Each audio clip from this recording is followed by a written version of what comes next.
Humans of the cardboard, welcome back to Just Nuts, guys. Today we're talking about deck build packs, or we don't really call them deck build packs in the TCG necessarily, but that's basically what they are. They are taking the deck build packs from the OCG and giving us a TCG version. Well, here's the deal. I think they're pretty poop sets overall, and I think Konami realizes that too. I think that's why we haven't gotten one announced yet for the first half of this year. They may be going to a format where they only do one a year because they realize they're not very profitable, they don't sell that well. What's the point of products like that? Well, I've got 5 solutions here, not full-on solutions in their own right, but 5 ideas to improve the deck build packs to potentially make them actually good sets, not just for Konami, but if a set is selling, that means it's good, and it means it's got stuff that players want. And I think there's also better ways to fix like the money problem with the deck build packs as well. So 5 options, starting off with number 1. Stay tuned though, because number 5 to me is the most spicy one, so we'll get to that at the end. But let's start with the basic stuff that everybody knows, everybody talks about. The first thing is the rarity problem. The rarity problem is real. The rarity problem stinks. Nobody wants to deal with that.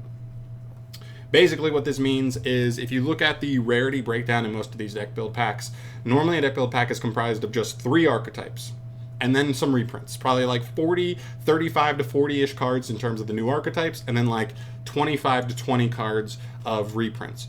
Well, what happens is when one archetype definitely stands out as a more competitive option than the other 2, that Konami says that's definitely the one players are going to like the most, so let's go ahead and make half of the ultra rares from the new cards this archetype, and then the other 2 will split the rest. Well, basically what that means is that one archetype that's the most desirable shoots way up in price because it's got a million cards that everybody needs if you're trying to build that archetype, and they all end up being worth a good amount of money.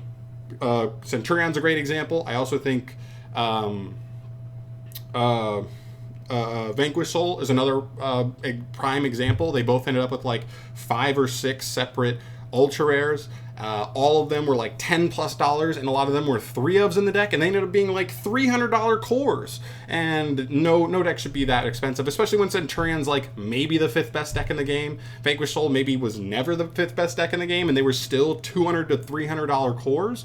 And that's just based on set design, not the actual archetype itself. It didn't deserve that price tag. So that's the first thing. I think there's a couple ways they could go about this. They could follow the OCG's footsteps and do the same thing they do with their sets, which is they print most of the cards in the set with basically every rarity, like a low rarity, a mid rarity, and like a super high rarity, like a quarter century secret rare type thing, starlight rares type thing.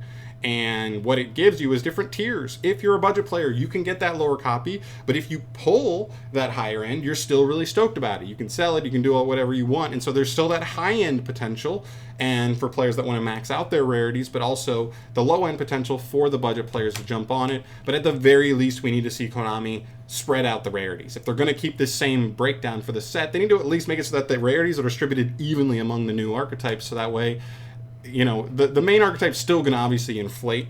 The most competitive one's still going to inflate over the other 2, but this is at least going to calm that down a little bit if 1 or 2 of those ultra rares are now super rares in the set.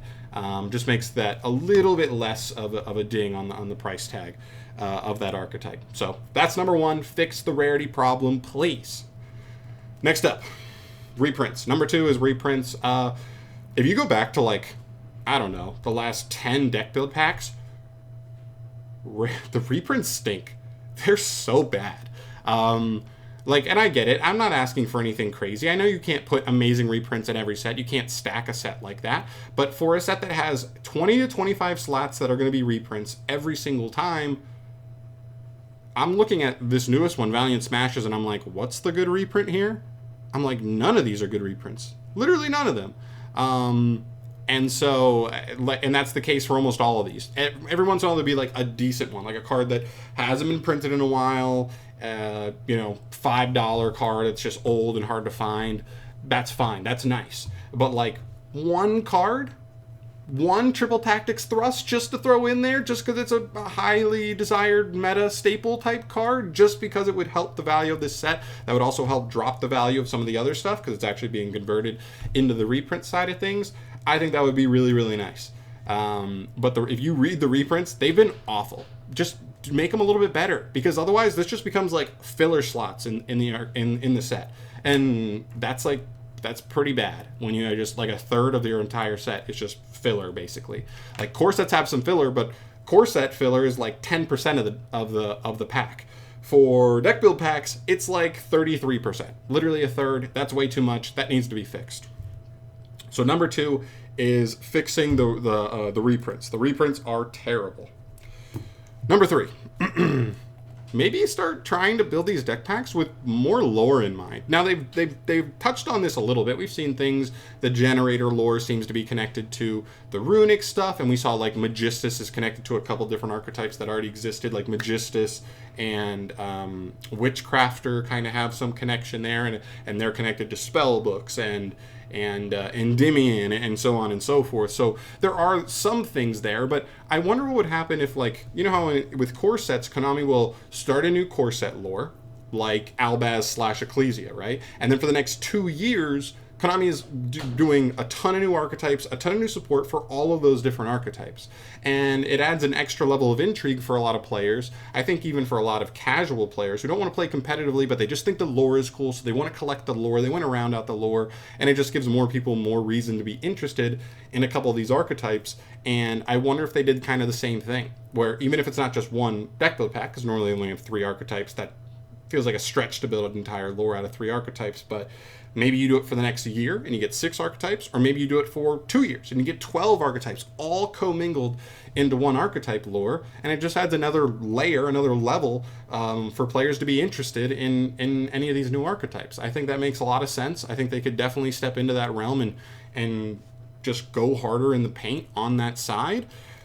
Not much else to talk about there. I just think they could do that, and I think that'd be cool. I think a lot of people would agree with that. I'm not personally somebody who really cares that much about lore, so this is coming from a player that's not really what draws me to an archetype, really. But I know that there are a lot of players who are, and I think that just from a financial standpoint for Konami, getting more players interested in these sets that aren't getting much interest, and also getting players what they want, is really cool lore to get, you know, hooked on and you know, lose sleep over trying to figure out what's going on in this story. So yeah, number 3 is definitely building more into lore. Number 4, Konami needs to do better at fixing timelines with some of these archetypes. So what we've seen is that sometimes with some of these timelines, it makes it so that the set is terrible on release. And then later on, if the set becomes desirable, maybe it's already been 6 months, and now if you go back and look, maybe the set's a little bit harder to find because, like, you know what I mean, you're 6 months later, like people have got like moved on from their product and stuff's been opened, you can't find like sealed product anymore, and it just feels too late to actually cash in on some of those sales they could have had much earlier on. And so what I think about that is there's 2 prime examples that stick out in my mind. The first one is Rescue Ace, right, where they came out at the beginning of the year, they were unplayable, they were terrible. Next core set came out. They got the 1 trap card Reinforce. Most players don't even play it. That card did not help at all. And I think that card was revealed before Rescue Ace actually even came out in the TCG. So you had the foresight of seeing that it was coming, and you were still like, nah, doesn't do enough. The deck's still terrible. And then the next core set, they gave us Preventer and the Quick Play spell. And that skyrocketed them to actually a really solid top tier deck. But it felt too late, and that's why you saw Hydrant still being pretty expensive. And I feel like Konami could have definitely cashed in more on that product and made that product more desirable on release, rather than, you know, it just sitting on shelves forever because everybody saw it and said, this is terrible. This deck build pack is awful. Why would I buy this now? And then 6 months down the line, they realize like a new support comes out and it makes the deck amazing. And then people scramble to find it, but not enough of the set was open initially. And so there's less copies available. That makes prices inflate, and it makes it really tough to cash in at that point. And the other one is Exosister. Basically the same exact situation, right? They came out, they were unplayable basically. Then they got the rank 8.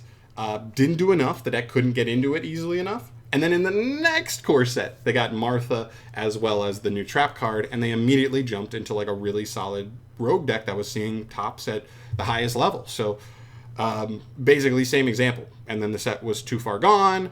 And some of those older cards were pretty expensive because it was just from a deck build pack that wasn't opened as much as it could have been if like they had seen this stuff in the first core set coming, because we would have already had the foresight of knowing it was coming and saying, okay, I'm going to buy this set now because I know this deck's about to be good in 2 or 3 months.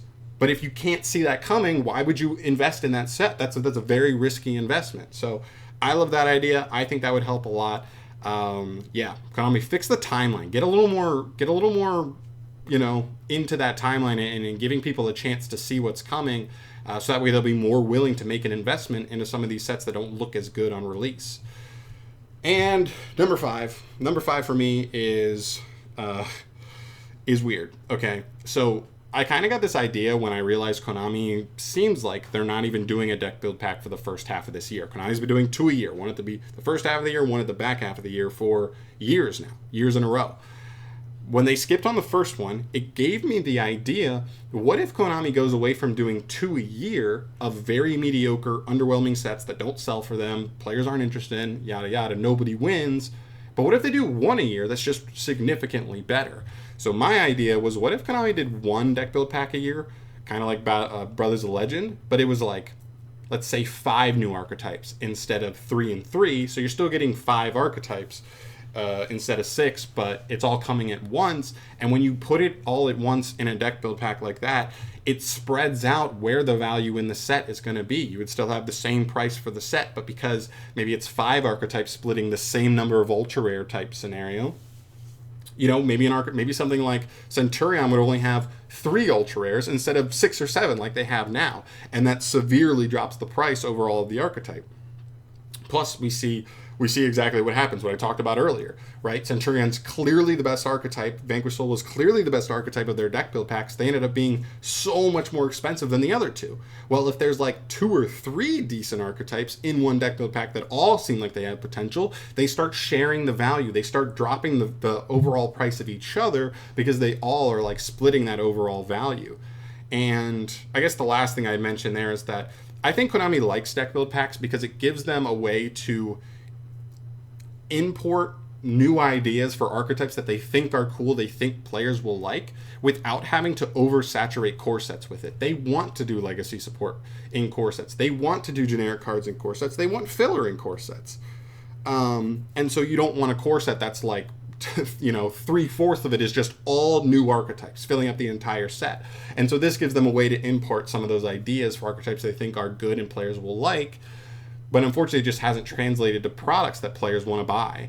And I think this could be a really cool idea to almost get the same amount of archetypes into the game in a calendar year that they would want to with 2 separate sets, but actually make the set a little more desirable and to the players, and actually make it do better, so that they would want to do it and players would want it. So I think these ideas could translate to win-wins for everybody. I don't know, listen, I don't work on the inside of Konami, so I don't know the numbers and all that stuff, but these are just some ideas I think about and I think could actually benefit both sides of the coin. It's not about Konami winning, making all the money, and screwing over the players. It can be win-win for everybody. We get products we want, we get new cards, new archetypes that we love and are competitively relevant, casually cool and just want to pick it up, whatever, and everybody comes out a winner. So those are my 5 ideas to fix deck build packs. Let me know in the comment section down below if you have any other ideas that you think would be cool, or just if you think some of my ideas are cool or stupid. Let me know your thoughts down below. I'm out of here for today, guys. Thank you so much for watching. Thinking about doing a video like this for like core sets as well, although core sets are actually pretty good sets overall, but just ways to improve them potentially. Yeah, just some stuff on my mind. But I'm out of here for today. Thanks for watching. Subscribe to the channel if you want to see more discussions just like this one down the line, and I'll see you in the next one. Peace.